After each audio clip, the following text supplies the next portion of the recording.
और अब बात चुनावी चौपाल की। नरेंद्र मोदी की अगुवाई में बीजेपी लगातार तीसरी बार सत्ता पर काबिज होने के लिए पूरा जोर लगा रही। तो वहीं विपक्षी दल भी उलटफेर करने की रणनीति बनाने में जुटे हैं।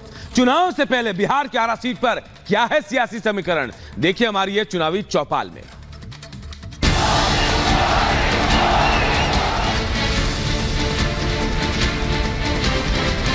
फिर से एक बार 400 पार 40 की 40 सीट हम लोग जीत रहे हैं। केवल विकास का ही नाम चलता है, विकास की ही बात। आरा लोकसभा सीट बिहार की चर्चित लोकसभा सीटों में से एक है। यहाँ पिछले 3 चुनावों से राजपूत उम्मीदवारों का कब्जा रहा है। इस बार यहाँ की जनता के क्या है मिजाज, यही जानने के लिए हमारी टीम आरा पहुंची। लोकसभा चुनाव के 4 चरण समाप्त हो चुके हैं, 3 चरणों की और बारी है और आज हम चुनाव यात्रा के दौरान चुनावी चौपाल लगाने के लिए पहुंच गए हैं वीर कुंवर सिंह की भूमि आरा में। और यहां हम जानने की कोशिश कर रहे हैं कि आखिर यहां इस बार की जनता क्या चाहती है। क्या आरके सिंह जो 2014 और 2019 में सांसद चुने गए, क्या वो हैट्रिक लगा पाएंगे? क्या जनता फिर एक बार उन पर भरोसा जताएगी, या फिर इंडिया ब्लॉक की तरफ से जो भाकपा माले के प्रत्याशी हैं यहाँ पर सुदामा प्रसाद, उन्हें मौका दिया जाएगा? चलिए चर्चा करते हैं। आरा में कुछ लोगों के साथ हम मौजूद हैं, उनकी राय हम लेने की कोशिश करते हैं। जी, सबसे पहले अपना नाम बताइए। मेरा नाम माजिल सिंह है। माजिल सिंह, ये बताइए कि आरा के में इस बार क्या चर्चा चल रही है? 1 जून को जब मतदान होगा, 4 जून को नतीजे आएंगे, तो उसमें क्या होगा? हैट्रिक लगेगी या बदलाव? एकदम हैट्रिक लगेगी। जिस तरह से देश की जनता माननीय नरेंद्र मोदी जी के दीवाना है, उसी तरह इस आरा लोकसभा के हर गांव ग्रामीण के जनता, बस्ती के जनता आरके सिंह के दीवाना हो चुका है। क्यों ये दीवाना? आरके सिंह को विकास पुरुष नाम दे दिया गया है। देश में मोदी और आरा में आरके सिंह। ये आप जहां भी जाइए आपको केवल एक ही नाम सुनाई देगा, आरके सिंह। अच्छा, ऐसा है क्या सर? आप भी मानते हैं सिर्फ आरके सिंह है? 100% एकदम आरके सिंह बहुत काम किए। इनके पहले जो भी सांसद है, हम लोग बहुत सांसदों को देखा है, किसी ने जो बदलाव इन्होंने किया आरा से लेकर ग्रामीण तक, सुदूर ग्रामीण तक, सड़कों का निर्माण, विद्यालय का निर्माण, गरीबों में सामुदायिक भवन वगैरह देना, विवाह भवन देना, ये हर जगह हर गांव में इनका पहुंच है। केंद्र की योजनाओं का लाभ क्या आरा को मिल रहा है? क्या उसका फायदा होगा? केंद्र की सब योजनाओं का लाभ मिल रहा है। बहुत बढ़िया काम कर रहे हैं आरके सिंह, और जितना भी यहाँ पर है सब लोग खुश हैं उनसे। आरा लोकसभा सीट पर कुल मतदाता 21,56,048 हैं। यहाँ पुरुष मतदाताओं की संख्या 11,45,000 से ज्यादा है। वहीं महिला मतदाताओं की संख्या 10,10,000 से ज्यादा है। तो वहीं ट्रांसजेंडर वोटर 35 हैं। सर, आपका नाम? नाम मृत्युंजय कुमार। मृत्युंजय जी, ये बताइए कि इस बार क्या माहौल है और आरा के लोगों की क्या डिमांड है? आरा के लोगों का डिमांड है सिर्फ आरके सिंह, बस। फिर से एक बार 400 पार 400 पार। बिहार में भी मैक्सिमम सीट, मतलब कितना 40 सीट है ना, सब सीट आ रहे ले रहे हैं 40 सीट। जो भी मैंने बात की, लोग बड़ी विकास की बातें करते हैं, लेकिन जात को इतनी प्रमुखता क्यों दी जाती है? आरके सिंह भी अगर जीत रहे हैं तो वो राजपूत होने की वजह से जीत रहे हैं कि काम की वजह से? यहाँ तो काम की वजह से जीत रहे हैं। ऐसा कोई गांव नहीं है जहाँ उनका विकास नहीं पहुँचा हो, जो वहाँ उनकी निधि नहीं पहुँची हो। और यहाँ वो राजपूत जाति से है, ठीक बात है, लेकिन यहाँ हर एक जाति, हर एक धर्म का उनका समर्थन यहाँ पर प्राप्त है। उन्होंने जो कुछ किया है, यहाँ इस आरा की नारकी व्यवस्था को दूर कर दिया। चारों तरफ जो एक विकास का माहौल बना है, उसका सारा श्रेय उन्हीं को जाता है, उन्हीं को जाता है। और वो जाति से ऊपर उठ के है, वो कभी जाति की बात नहीं करते हैं, वो किसी का मुंह नहीं देखते हैं, बातें नहीं करते हैं वो। नहीं, वो तो है, लेकिन मैंने ये भी देखा है ना कि जात देखे बिना तो कहीं से कोई उम्मीदवार खड़ा ही नहीं किया जाता है। ये आप मानते हैं कि ये एक जो समस्या है वो आज भी बनी हुई है कि जात देखे बिना काम नहीं होता, हार जीत का फैसला नहीं होता बिना जात के? ऐसा बात नहीं है। जो अच्छा काम करेगा लोग उसी को चुने। काम देखते हैं आप? जी, हम लोग काम देखते हैं। जो चीज़ हम लोग सोचे नहीं थे वो चीज़ करके दिखाए हैं। R K Singh ji, R K Singh. ये भाकपा वाले का कोई चांस नहीं है यहाँ पर? कि ना, उनका क्या चांस है? कोई चांस नहीं। हम लोग देखबे नहीं कि हम लोग जानबे नहीं करते हैं। जो विकास 10 साल देख रहे हैं, उससे कहीं इधर उधर नहीं होने जा रहे हैं।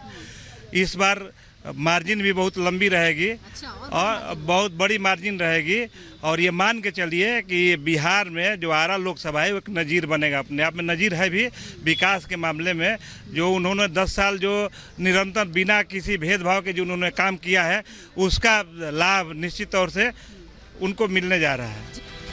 आरा लोकसभा सीट का सामाजिक समीकरण काफी दिलचस्प है। आरा में सबसे ज्यादा हिंदू 78% हैं, मुस्लिम आबादी 12.5% है, SC 9.7%, तो ST 0.5% हैं। क्या बिहार की जो पूरी जनता है या आरा की जनता है, क्या वो केंद्र सरकार के साथ है या इंडिया ब्लॉक जो जिस तरह का जोर लगा रहा है, क्या आपको लगता है कि यहाँ थोड़ा प्रभाव पड़ा, कोई अंडर करंट है? कहीं कोई लड़ाई नहीं, कोई लड़ाई नहीं है और 4 लाख प्लस मार्जिन से हम लोग आरा सीट जीत रहे हैं। ये एकजुटता जो दिखाई जा रही है पूरे इंडिया ब्लॉक में, महागठबंधन में कांग्रेस, लेफ्ट, RJD, ये जो सब साथ आ गए हैं, इसका कोई प्रभाव होगा कि नहीं होगा? आप लोग कैसे कह सकते हैं कि प्रभाव? यहाँ तो कोई प्रभाव नहीं है उनका। यहाँ की पूरे बिहार में, पूरे बिहार में जो 40 सीट है, लगभग हम लोग सभी सीट पे बहुत मार्जिन से आगे हैं। ये जो खूब हिंदू मुसलमान की बात हो रही है, मंगलसूत्र की बात हो रही है, पाकिस्तान की बात हो रही है, फिर मुस्लिम आरक्षण की बात हो रही है, तो ये सब मुद्दे क्या इम्पोर्टेंट है या विकास इम्पोर्टेंट है? क्यों ये पूरी तरह से डाइवर्ट हो गया है चुनाव?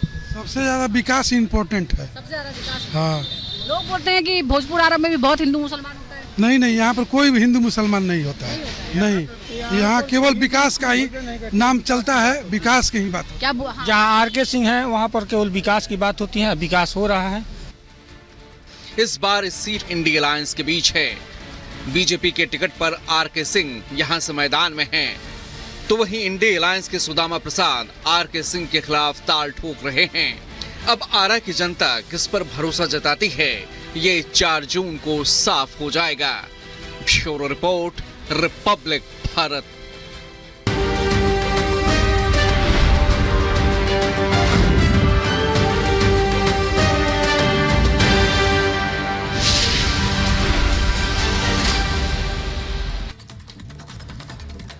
और अब बात कानपुर की करते हैं, जहां एक युवती ने जबरन धर्म परिवर्तन करवाने का आरोप लगाया है। बताया जा रहा है कि युवक ने उससे दोस्ती की, वो भी धर्म बदलकर उसे झांसा दिया गया। रिपोर्ट आप सबको दिखाते हैं। यूपी के कानपुर से एक सनसनीखेज मामला सामने आया है। यहाँ एक युवक ने हिंदू बनकर एक युवती को प्रेम जाल में फंसाया। युवती का आरोप है कि शख्स ने उसे सोशल मीडिया के माध्यम से संपर्क किया था और अपना नाम अंकित ठाकुर बताया था।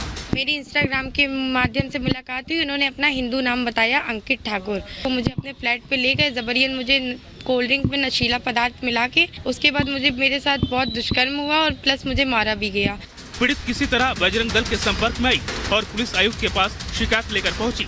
जॉब दिलाने के बहाने उसका शारीरिक शोषण करता रहा। जब उसको पता चला कि यह लड़का हिंदू नहीं मुस्लिम है, तब उस पर दबाव बनने लगा कि अपना धर्मांतरण करके मुस्लिम बन जाओ। पुलिस का कहना है कि इस मामले में मुकदमा दर्ज कर लिया गया है और आरोपी की गिरफ्तारी के लिए टीम भेज दी गई है। जैसे ही प्रार्थना पत्र प्राप्त हुआ है, तत्काल सुसंगत धाराओं में अभियोग पंजीकृत किया गया। विवेचनात्मक कार्रवाई हेतु टीम गठित कर दी गई है।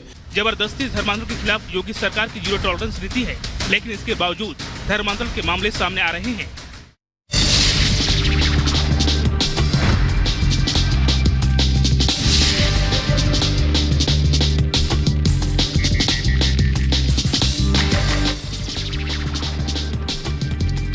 उत्तरी गाजा में नहीं थम रही है बमबारी। गाजा पट्टी पर इजरायली सेना के हमले के दौरान धुएं का गुबार उठता नजर आया। कोलोराडो के मुख्य पूर्व पश्चिम राजमार्ग पर टैंकर और ट्रक में हादसा हुआ। हादसे में एक शख्स की मौत हुई है, तो वहीं एक गंभीर रूप से घायल हो गया है। ओहायो में घर में घातक धमाके से हड़कंप मच गया। हादसे में पिता बेटी की मौत हो गई, तो वहीं